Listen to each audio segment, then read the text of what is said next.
Bienvenidos a Estrategas, porque la comunicación tiene mucho que contar. Un podcast en donde profundizaremos el poder estratégico que tiene la comunicación corporativa. Soy Doménica Miranda, estudiante de comunicación corporativa en UDLA Ecuador, y el día de hoy tenemos una profesional en lo que es la comunicación y el periodismo. Nos acompaña Valentina Febres Cordero. Ella es periodista, comunicadora con especialización en comunicación para la empresa, directora y editora de Ediciones El Nido y columnista en Primicias, en donde escribe con una perspectiva íntima y reflexiva sobre temas cotidianos y culturales. Hoy, junto a ella, conversaremos sobre el impacto del editorial en la formación de la opinión pública y su relevancia estratégica. Acompáñanos en esta conversación que tiene mucho por contar. Bienvenida, Valentina, ¿cómo estás? Gracias. Cuéntanos un poquito sobre ti y qué es lo que haces. A ver, ¿qué hago? Hago muchas cosas. A ver, básicamente tengo una editorial hace 8 años. He publicado 12 libros que se llama Ediciones del Nido. Trabajo editando los libros, publicando, en todo el negocio editorial. Soy mamá, que para mí es lo más importante. Creo que esa es la verdadera profesión en la que me dedico.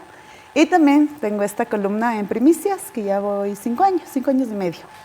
Listo. Bueno, para empezar con esta entrevista quisiera saber cómo tú definirías el rol del editorial como herramienta estratégica dentro de la comunicación corporativa, especialmente en la construcción de lo que es la reputación y la influencia en la opinión pública. A ver, ser editorialista es una responsabilidad súper fuerte, porque tú planteas temas que la otra gente no se ha atrevido a decir, o está pensando y no tiene por dónde expresar, y tú das una voz a eso. Eso básicamente es una responsabilidad, es lindísimo porque tú exploras y haces análisis de cosas que están en lo público, pasa por lo interno y luego vuelve a lo público. Entonces, sí, sobre todo es una responsabilidad. Listo. Y también quería preguntarte, ¿cómo crees que ha evolucionado el uso del editorial ahora con lo que han entrado los medios digitales, las redes sociales, y qué oportunidades representa justamente en las marcas y su relación con los públicos? A ver, yo creo que la editorial un poco ha sido un espacio que tienen los medios súper fuertes, porque hay editoriales escritas, hay editoriales habladas, hay editoriales televisivas, y eso siempre se ha expresado, porque hay dos tipos de editorial, ¿no? La que es del medio, que va sin firma, que es la voz oficial del medio, y hay otro tipo de editorial que es de los editorialistas que firmamos, que somos nosotros los responsables de lo que decimos. Entonces, eso con las marcas no sabría mucho cómo decirte. Por ejemplo, yo en mi diario, donde escribo, no puedo mencionar marcas, pero sí me ha pasado que muchas marcas me han invitado a eventos, me han invitado a lanzamientos de sus productos, y yo he ido, pero no puedo mencionar las marcas. Listo. Sí. Y justamente dices que lo firman directamente el medio o lo firman como que ustedes como editores. ¿Qué nivel de influencia puede tener esto en la formación de lo que es la opinión pública? Muchísima, muchísima. Porque el lector busca tu voz. Y yo me he dado cuenta eso en estos 5 años y medio, que el lector, hay unas veces que me agradece por haber tocado ese tema, hay otras veces que se siente identificado por haber topado el tema. Entonces, sí, o sea, en la opinión pública un editorialista tiene una voz bastante fuerte y que se replica. Y eso, volviendo a las cosas de las redes sociales, en mi caso, tú ves cómo se va compartiendo y viralizando una editorial tuya. Entonces mucha gente te lee por todas las redes sociales, se mandan por WhatsApp, se mandan en los grupos. Entonces sí. Sí, ¿y consideras que los públicos actuales logran distinguir como que esta información objetiva y posicionamientos estratégicos en editoriales, especialmente en este entorno digital que hay hoy en día? Sí, totalmente. Los públicos te identifican, los públicos te buscan, el público te busca. Sí. Justamente hoy en día es el público quien tiene que buscar El público te busca, sí. El público, por ejemplo, yo publico en mi Facebook normal y a veces no sé por qué no se comparte, yo qué sé, y te escriben, ¿dónde te puedo encontrar? Entonces anda Primicias, bla, bla, bla. Ajá. Sí, el lector que te sigue te busca, eso es, se hace fiel a ti y eso te causa más responsabilidad. Totalmente. Y bajo tu experiencia, ¿qué lenguaje recomiendas para emplear en un editorial para persuadir de manera estratégica sin caer en discursos propagandísticos? El lenguaje más simple que puedes usar. Mientras más simple escribas, más impacto tienes. Mientras más cotidiano escribas, más impacto tienes. Y sí, ¿y cuál era lo que me olvidé? ¿Qué tipo de lenguaje como que recomiendas para que...? Eso, la simplicidad, lo cotidiano te acerca al público. Y no dar ideas ni teorías muy rebuscadas que no se entienden, porque ahora, con todas las redes sociales, con toda la tecnología que hay, te cuesta pensar. Entonces, si tú escribes algo muy elaborado, no te van a leer porque eres complicado.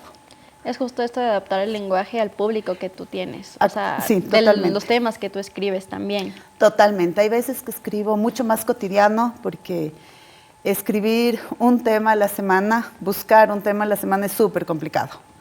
Y tengo que sacar un tema a la semana. Entonces hay temas que fluyen facilito y esos temas tengo que ver cómo le pongo con el lenguaje adecuado. Hay temas que son más profundos, entonces elevo un poquito el lenguaje. Hay temas que son políticos, entonces ¿sabes? Que no puedes usar ahí la adjetivización, claro. No sé si es para nada. Entonces vas un poco, depende. Yo nunca sé qué va a salir de un editorial. Ya con tener el tema me siento aliviada. Entonces ya tienes el tema, de ahí te sientas, escribes y ahí que salga en el tono que tiene que salir, pero ya al final en la autoedición sí me voy editando y corrigiendo el lenguaje. Y justo hablando de esto, de que ahora hay las redes sociales, los jóvenes son el mayor público de estos medios, ¿no? ¿Tú cómo crees que ellos perciben los mensajes de editoriales en comparación a otras estrategias de comunicación? O sea, poner la editorial como una estrategia, ¿no? Yo creo que los jóvenes no te leen mucho. Yo creo que el joven más oye editoriales, oye en podcasts o ve mediante videos, TikTok, Reels, todas estas cosas, pero un joven, al menos que tenga realmente interés por la lectura, se sienta a leer un editorial. Al menos que a mí me ha pasado que las mamás les comparten, lee esto y de ahí me dicen, sí, yo te leí, pero no es un gancho.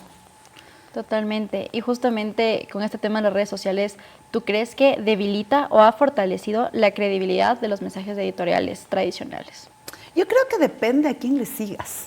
Por ejemplo, hay unos editorialistas en TikTok que hacen análisis políticos, que dan su opinión, que son jóvenes y son súper buenos.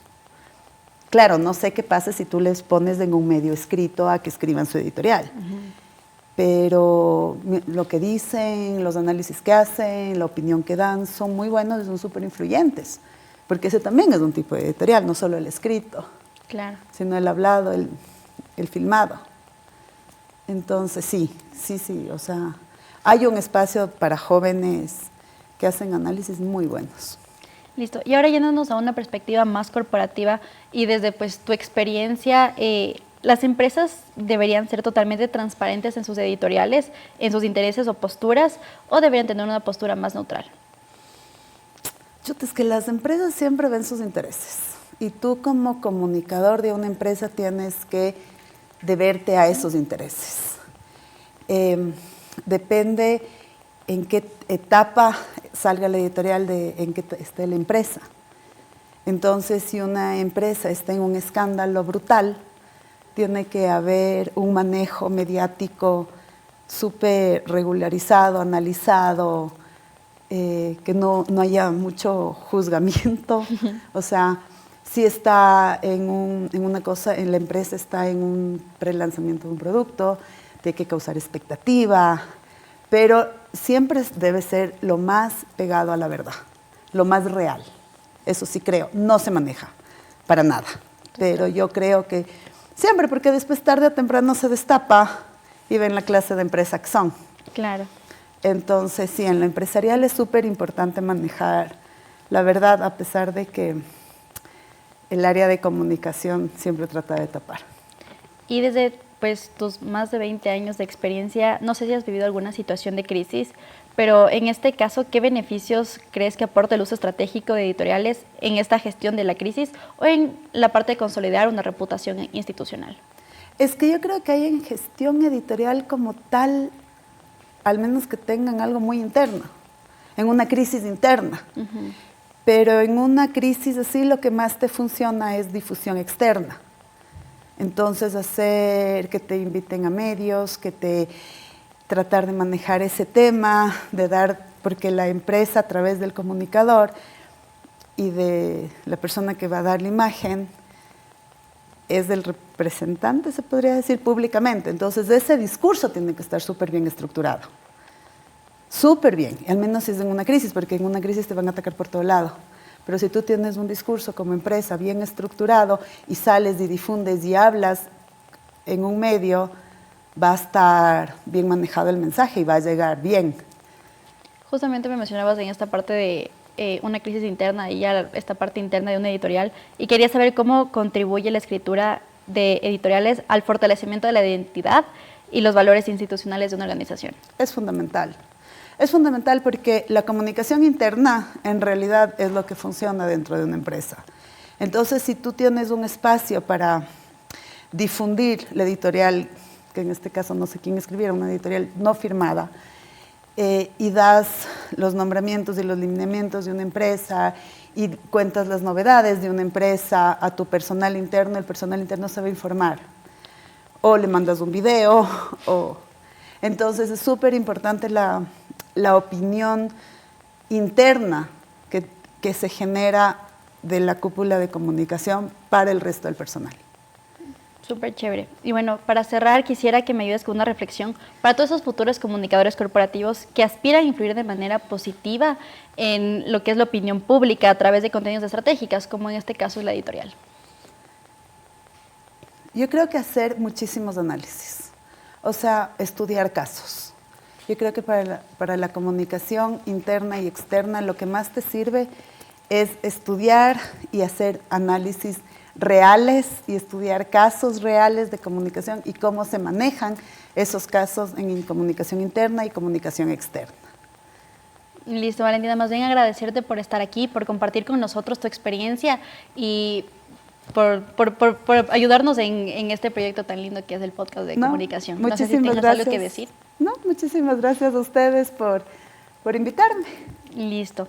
Gracias por acompañarnos en este episodio de Estrategas, porque la comunicación tiene mucho que decir. Recuerda seguirnos en nuestras redes sociales, en Instagram y Facebook como Comunicación UTLA. Y a UTLA Channel lo puedes seguir en sus plataformas de Instagram, Facebook, X y YouTube como UTLA Channel EC. Suscríbete y mantente conectado para más contenido de comunicación corporativa. Y no lo olvides, sé el comunicador corporativo que el mundo necesita. Hasta la próxima.